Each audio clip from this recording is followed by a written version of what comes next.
2025 तबाही का साल है क्या? 2025 बर्बादी का साल है?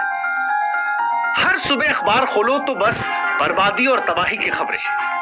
टीवी देखो तो बर्बादी और तबाही के वीडियोस दिखाई पड़ते हैं। हर रात सोने से पहले इस बात का डर होता है कि पता नहीं सुबह भगवान कौन सी आपदा आ जाए। पंजाब डूब रहा है, अफगानिस्तान कांप रहा है, सूडान में मलबा बरस रहा है, हिमाचल बह रहा है, गुड़गांव तैर रहा है और माता वैष्णो देवी का धाम, वहां तो आस्था भी मलबों में दब गई है। देखने के बाद सवाल उठता है कि लोग जाएं तो जाएं कहां?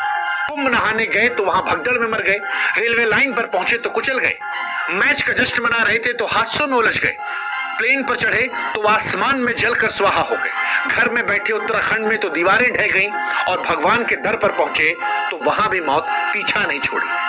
हरला, फिरोजपुर, होशियारपुर, तरनतारन और फजिल्का जैसे जिले सबसे ज्यादा प्रभावित हैं। 1300 से ज्यादा गांव ऐसे हैं जो पूरी तरह जलमग्न हो गए हैं। 3 लाख एकड़ से ज्यादा फसलें बर्बाद हो गई हैं। 30 लोगों की मौत हो चुकी है। 2.5 लाख से ऊपर लोग हैं जो बेघर हो गए हैं। लोग अपने घरों खेतों को छोड़कर गुरुद्वारों में, अस्थायी शिविरों में शरण ले रहे हैं। कि देश का पेट पाल रहे थे, आज वो भूखे हैं, उसका खेत पानी में डूबा है, घर बह गया है। एक किसान ने कहा कि हमारे साल भर की कमाई इन खेतों में लगी थी, अब सब कुछ बह गया है।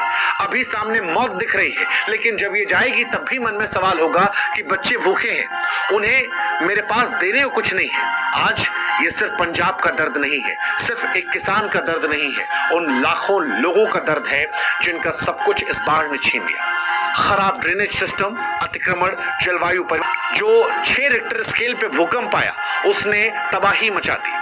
भूकंप का केंद्र जो है वो 10 किलोमीटर नीचे था, जिसने विनाशकारी शक्ति को और बढ़ाया। और हालत ये है कि 1000 से ज्यादा लोगों की मौत हो चुकी है, 2500 से ज्यादा लोग जो हैं वो घायल हैं। ने दिल दिखाया, लेकिन क्या वो काफी है? ये सोचने वाली बात है। अफगानिस्तान के पास रिसोर्सेस नहीं है, अफगानिस्तान से लोग मदद मांग रहे हैं। अफगानिस्तान में जो आंकड़े हम आपको बता रहे हैं वो सिर्फ एक आंकड़े नहीं है, हर आंकड़े के पीछे एक कहानी है। एक माँ जो अपने बच्चे को बचाने के लिए मलबे में दब गई, एक पिता जो अपने परिवार के लिए रोटी कमाने को निकला था वो घर में ढह गया।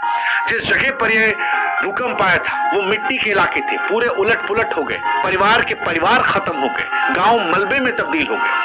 अफगानिस्तान की फॉल्ट लाइन, खराब बुनियादी ढांचा, पहले से कमजोर अर्थव्यवस्था ने इस आपदा को और भयानक बना दिया। राहत कार्य चल रहा है, लेकिन सड़कें, बिजली, संचार व्यवस्था ध्वस्त हो चुकी है।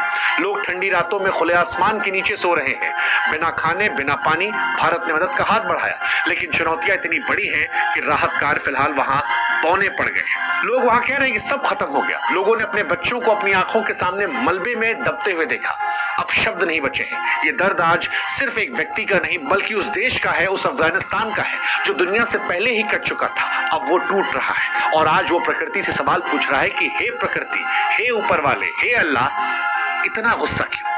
अफगानिस्तान से इतनी ज्यादा नाइंसाफी क्यों? वैसे नाइंसाफी सूडान में भी हुई है। सूडान में गृह युद्ध और भुखमरी पहले से ही लोगों को तोड़ रही थी। 2025 में भारी बारिश ने भूस्खलन का कहर बरपाया। पहाड़ी इलाकों में मलबा गिरने से गांव के गांव तबाह हो गए। आधिकारिक आंकड़ों की माने तो 1000 से ज्यादा लोग ऐसे हैं जो मलबे में दबकर मर गए। एक गांव पूरा का पूरा तबाह हो गया। उस गांव में सिर्फ एक व्यक्ति जिंदा बचा। आप सोचिए, एक ऐसा गांव जहां हजारों सैकड़ों लोग थे, हंसते खेलते बच्चे, मेहनत करते किसान, उम्मीदों से भरे परिवार, लेकिन पल भर में सूडान में सब खत्म हो गया। तस्वीरें ऐसी हैं कि कलेजा मुंह को आ जाए। मलबे के नीचे दबे लोग चीखते रहे, लेकिन उनकी आवाजें धीरे धीरे खामोश हो गई। एकमात्र बचे इंसान की कहानी दिल दहला देती है। वो इंसान कहता है कि मैं खाना खा रहा था, अचानक जमीन हिली और सब कुछ तबाह हो गया।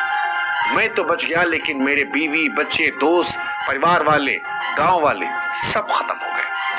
आज सूडान में एक व्यक्ति कहानी सिर्फ उस व्यक्ति कहानी नहीं है, बल्कि पूरे समुदाय का दर्द है जो सिर्फ यादों में बचा है।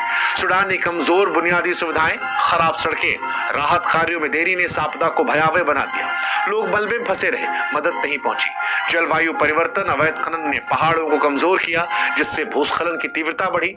और सवाल यही कि प्रकृति इतनी बेरहमी क्यों? वैसे सवाल जिस भगवान से हम पूछते हैं, अगर उस भगवान के दर पर भी घटनाएं हो जाएं तो क्या करें? क्योंकि आस्था पर मलबे कहर वैष्णो देवी माता के दर पर दिखाई पड़ा। जम्मू कश्मीर के रियासी जिले में वैष्णो देवी मार्ग पर 26 अगस्त को भूस्खलन हुई और इसने आस्था को मलबे में तब्दील कर दिया। अर्धकुंवारी के पास इंद्रप्रस्थ भोजनालय के पास भारी बारिश चलते पहाड़ से मलबा पत्थर गिरा। उस समय सैकड़ों श्रद्धालु जय माता दी करते हुए माता वैष्णो देवी के धाम जा रहे थे, लेकिन अचानक से इस हमले में 34 लोगों की मौत हो गई। 18 महिलाएं थी, 20 से ज्यादा लोग घायल हैं, कई मलबे में फंसे हो सकते हैं।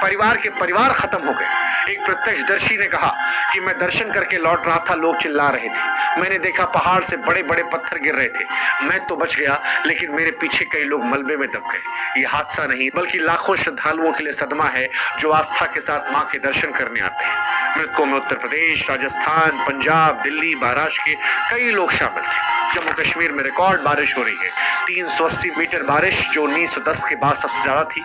नदियों को तूफान मिला दिया। झेलम, तवी, चिनाब नदियां आज खतरे के निशान के ऊपर बह रही हैं। जम्मू कटरा हाईवे बंद है, 58 ट्रेनें रद्द हैं, कई पुल बह गए हैं। वैष्णो देवी की यात्रा स्थगित कर दी गई है और श्रद्धालु जम्मू रेलवे स्टेशन पर फंसे हुए हैं। एक यात्री ने कहा, हम 2 दिन से कटरा फंसे थे, हमसे कहा गया जम्मू से ट्रेन मिलेगी, लेकिन कोई साधन नहीं है। जो बचे हैं वो घर कैसे लौटे, उन्हें ये तक पता नहीं है। यही कहानी हिमाचल की भी है, वो सुंदर सा प्रदेश जहां भारी बारिश